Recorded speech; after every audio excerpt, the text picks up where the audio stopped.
ఇప్పుడు నటుడిగా ఆయన జర్నీ స్టార్ట్ అయ్యి రంగస్థలం నుంచి కూడా ఆ తర్వాత డబ్బింగ్ కళాకారుడిగా చేసి నిర్మాతగా మారారు. కానీ తర్వాత నటుడిగా ఎందుకని ఆయన మళ్ళీ నాకు కలిసి రాలేదు కదా అది.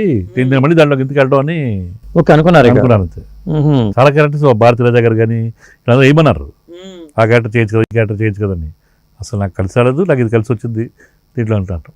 ఓకే, అలాగే దర్శకత్వం చేయమని కూడా చాలా మంది అన్నారు.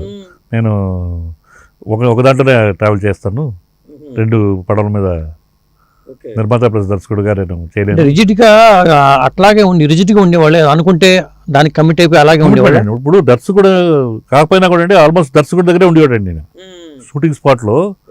ఇంకా ఆయన ఒక టెక్నీషియన్ అండి. మీకు 4-5 ఏళ్ళ క్రితం కమల్ హాసన్ గారు ఒక ఇది చెప్పారు, ఇండియా టుడే కాన్క్లేవ్ అని. దాంట్లో ఎవరి పేరు మెన్షన్ చేయకుండా ఓన్లీ నాన్నగారి పేరు గురించి మెన్షన్ చేసి, in those days I seen a producer named ఏడు Nageswara. Is not a producer, is a technician. అక్కడ ఏదైనా సరిగ్గా వెళ్ళిపోయి తీసేస్తాడు ఆయన. అసలు బేష ఇవన్నీ లేవు అనమాట. అంత కమిట్మెంట్ అండి ఫిల్మ్ అంటే. ఒక తండ్రిగా ఎలా ఉండేవాళ్ళు మీతో? తండ్రిగా ఫ్రెండ్లీ అండి, అసలు మామూలుగా కదా.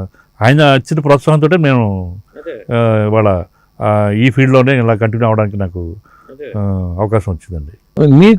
మిమ్మల్ని ఎవరైనా అంటే శ్రీరామ్ గారిని ఎట్టకు చేశారు, అండ్ మిమ్మల్ని కూడా ఏమైనా తీసుకొచ్చి దాంట్లో చేద్దాం అనే ఆలోచన రాలేదు ఆయనకి? డైరెక్షన్ చేద్దామని కానీ లేకపోతే మిమ్మల్ని మీ కెరీర్ పరంగా? నేను దీనికి ఇంట్రెస్ట్ అని మొదటి చెప్పేశాడు నేను.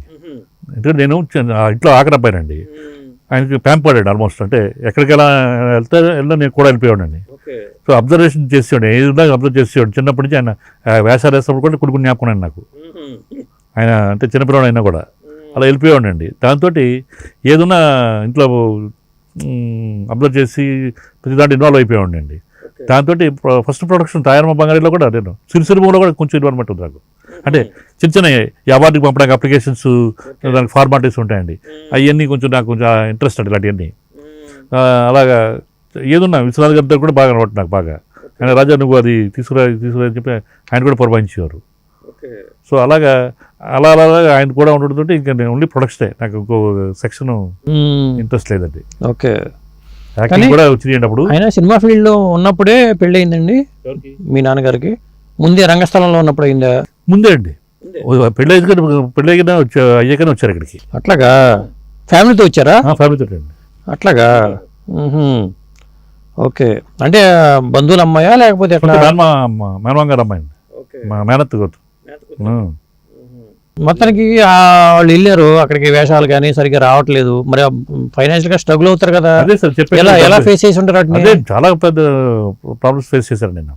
ఈ చిన్న చిన్న వేషాలు వేస్తూ డబ్బింగ్ చెప్పుకుంటూ అలాగే గడిపోయండి. We have seen that. We are not born with golden spoon అని చెప్పుకుని ఇది లేదు.